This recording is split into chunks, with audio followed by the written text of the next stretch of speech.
There's no real story, there's no real hook, there's no real aha. I'm Kit, this is Vernon, and we just watched Chasing the Dragon 2, The Wild Wild Bunch. So Vernon, what did we just watch? We just watched a Hong Kong style true crime drama movie. It's supposed to be a sequel to the much better and far more competently done and actually exciting Chasing the Dragon 1 from 2017, starring Donnie Yen and Andy Lau. Yeah, but this movie stars Tony Leung. And it also stars Louis Koo. Well, the 2017 movie had Andy Lau as a very crooked cop who teams up with a very brutal gangster to sew up the underworld and the police force at the same time. This sequel or theoretical sequel is basically one of those really typical Hong Kong undercover cop dramas where cop goes undercover to catch a master criminal.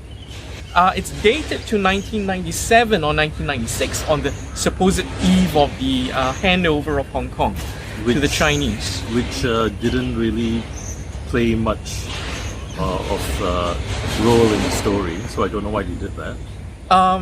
Well, they kind of did that because this is a Chinese production.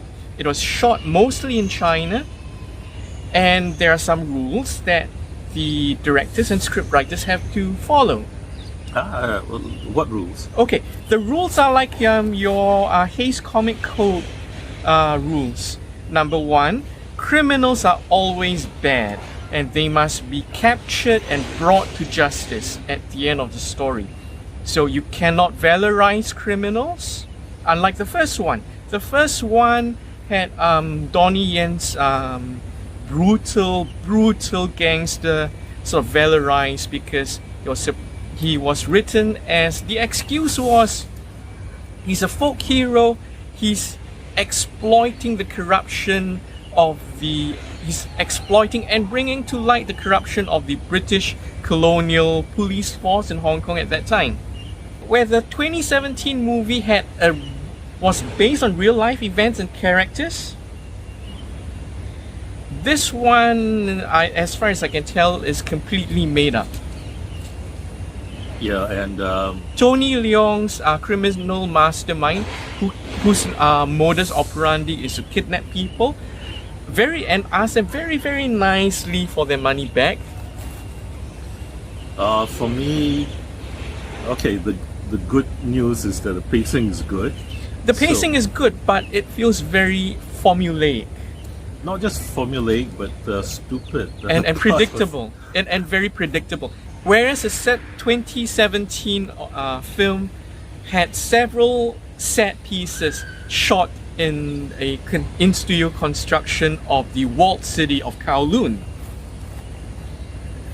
This one is very generic. The plot just looked stupid. Why do you need to threaten to blow people up when you just kidnap them? Simon Yam plays Louis Koo's boss in the police force. Simon Yam's character wants to score one big promotion before he retires and before Hong Kong is handed over to China, so that he can make the Chinese look good, he can make Hong Kong look good, because supposedly Hong Kong is just supposedly, according to Wong Jing's direction and script, Hong Kong before the handover to China is a lawless, anarchic place. But then again, it's Wong Jing who's bending to Chinese rules about depiction of history. In the 2017 film, he also rewrites history so that the police corruption happens to go away mysteriously because he cannot mention the British governor cleaned it up. Because, you know, the British are villains, therefore you cannot explain to people that historically the Chris Patton the final governor of Hong Kong stepped in and instituted anti-corruption, very strong anti-corruption practices and institutions. Why send a bomb disposal expert, Louis Koo, to be undercover to thwart this kidnapper? Okay, because the kidnapper, according to this story, this kidnapper kills off all the bomb makers who work for him, even though what they make is perfect. Okay, making bombs is not that difficult. Yeah. Even in this movie, they tried to show some really elaborate electronic circuitry. Obviously, it's not necessary. It just looks like a movie prop of a bomb device. You just need a timer or a radio receiver and A SIM card, but that's it. And you just need to send a large current to explode the bomb. So it is quite unnecessary. Like a common way to do it is to use this old Casio LCD digital watch with a small little booster circuit about the size of like this. That's the size of the circuit board, and that's it. Yeah. You have a bomb trigger. Yeah, but in this movie, it seems that IED devices are like Rube Goldberg machines, full of circuitry, lots and lots of circuitry. It's also a bit strange because the term IED was only popularized only after the American invasion of Iraq in 2001. This film feels extremely rote. It feels extremely mundane. It feels extremely, what's the word? Pedestrian? Pedestrian. Yeah, there's no real There's no real story. There's no real hook. There's no real aha. This film is saying something about the topic that no one's ever said before, unlike 2017 one. There's no real gimmick or focus. It's very generic.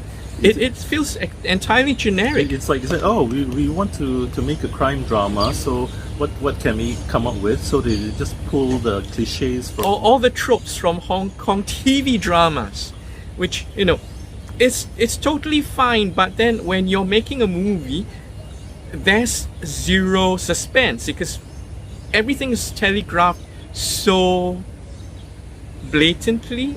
You're not surprised by any twist. You don't have a unique bad guy or unique Tony crime. Leung was supposed to be a unique bad guy, but he just came across as completely stupid. And the technicalities of what happened also didn't make sense. Okay, let's go back. So why is it necessary to have him go undercover? Because if you don't know where the bad guy is, you can bait him as a bomb disposal guy or bomb expert, and then he'll come and grab you. But after that, you know where he is. You can track him, and you go undercover if you don't know anything about the person's operations. Technically speaking, he didn't need to know anything about the person's operations in order to get the entire gang arrested. Yeah. So that's the biggest, most glaring flaw in this movie. A lot of unnecessary stuff happened just so that they could catch a bad guy while allowing the bad guy to kidnap another person. And so the bad guys are all holed up in this mansion. Yeah. And they're told not to leave, but because the bad guy has surveillance cameras everywhere in the mansion. But I don't know why. But the undercover cop manages to just waltz out and follow the bad guy without getting caught. And when he goes out, he finds out some intel, and then he finds a phone, and he calls back to his police boss to tell him about it. But he doesn't tell the boss the address of the mansion for them to stake out and follow the bad guys. And even they tried to have some stuff, some technical stuff about the bombs and homing devices and Tracking devices, actually. Trackers? GPS trackers. so yeah, they showed them covering up the GPS tracker with aluminium foil so that Does it actually work? yeah, it was. Okay. But then they also have them see that the bomb has like two phones and one beeper connected to it, and they're like, oh no, oh we can't do anything. Well, why don't you just use the aluminum foil and wrap it around the whole bomb also? That would also block the signal. Right. But to be fair, there are a lot of exciting car chases in this movie, and I think that's the only technical thing they did competently. No, it was. Although very, the car chases don't make sense either. they seemed very road. It was like car chase for the sake of car chase. There was like nothing that you really haven't seen before, and sometimes you could see like the cars were like traveling really slowly, which they do in movies because it's safer. And But- because all you need to do is just speed up the footage no, in you- post-production. No, you speed up, it looks jerky. But Which some car chase scenes already look jerky. Yeah, so there was it's some like that- if you can do it for these scenes, why not do it for everything? there were some that seemed a bit jerky, but I wasn't sure whether it was sped up or not. It could have been. But others you could see that the cars were like driving like 10, 20 miles an hour. You can do that, but you've got to make sure that the angle is chosen correctly so it's not so obvious that the cars are so slow.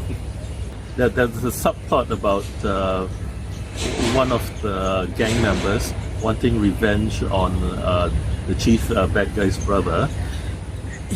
We find out that he actually knows that the undercover cop is an undercover cop, but we don't know why he's not ratting out on him. Yeah, so it didn't really go anywhere. Okay, they went through with that little subplot, but it seemed unnecessary. It just seemed like a waste of time. I think that guy was there to provide an out for the undercover cop. Because like all movie villains, the criminal mastermind, of course, knew that the cop was undercover the moment he saw him.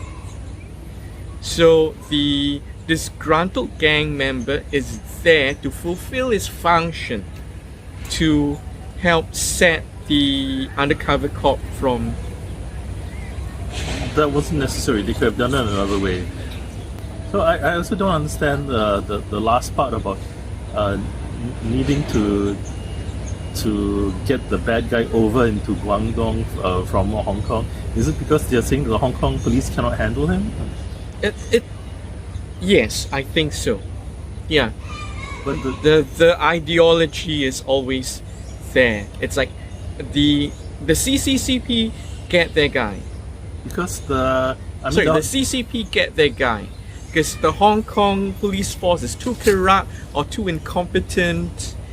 oh, okay, they're Yeah. afraid of that. Okay, Yes. it wasn't clear.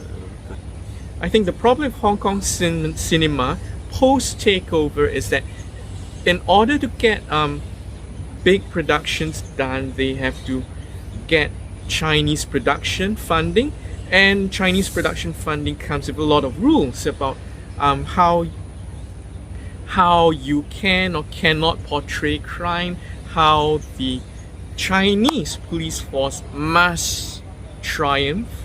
I think it's also that the Hong Kong film industry is just not getting much financing nowadays, no matter how they accommodate mainland China. Yeah, true. I think an example for film buffs is Anne Hui, who used to be known for making social realist dramas in Hong Kong back in the day, as in early 1980s, right up to early 1990s. She did several great movies, great gripping stories about the cage flats in Hong Kong about Vietnamese migrants and their plight in Hong Kong, and in general the poor and downtrodden.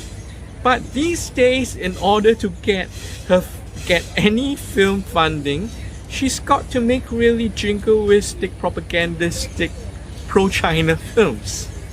I attended a talk by John Woo's producer at the film festival, and he said that basically the Hong Kong film industry doesn't have the money anymore.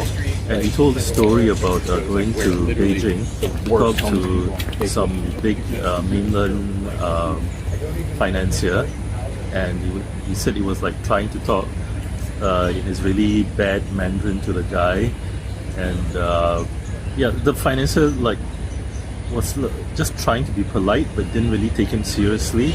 So in the end, John Woo's producer, I'm sorry I forgot his name, he just asked him flat out, do we have a deal? And the financier just smiled at him and just brushed him off. But I think that John Woo's story actually is a good indicator of how much Wong Jing has his finger on the pulse of Chinese film financing. He clearly knows what kind of stories and movies can be funded, and those are stories that basically paint China in a very good light, paint the pre-handover period of Hong Kong in a very bad light. But even in this movie, it was very forced. It was very it was very forced. In fact, I felt that the 2017 movie was more natural or more forgivable, even though it was jingoistic, because the character of the brutal gangster was played by Donnie Yen. You could not recognize Donnie Yen because he was wearing lots of prosthetics and a mustache, and his character was so mesmerizing. If you're not familiar with Donnie Yen, he's famous for his kung fu movies. For example, the Ip Man movies made in China. But for Western audience, you would be more familiar with him as the Asian guy in Rogue One. The blind kung fu master in Rogue One, yes. So unfortunately, I cannot recommend this movie. I'd recommend the previous movie. Unless you want to familiarize yourself with the sad state of the Hong Kong movies today. I mean, this film was competently done. It was just not imaginative. It was just not captivating. But it wasn't poorly made. Well, production values are okay, but nothing spectacular. It's sort of okay in a sort of like everyone seems to be sleepwalking through it. But the story, the script, I mean, even for Wong Jing, this is bad.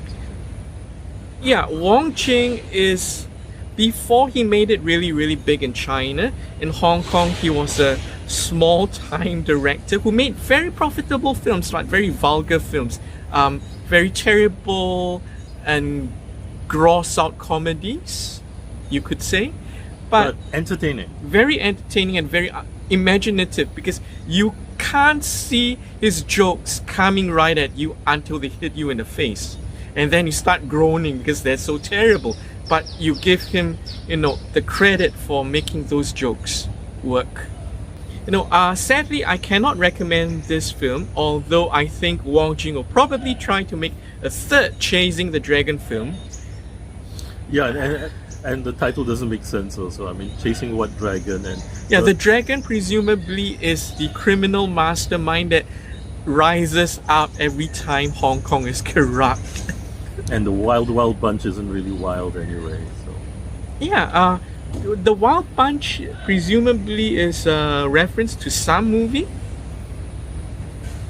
Who knows? Anyway. Does Wong Jing know? That's all we got. And we'll see you next week or the week after. Bye.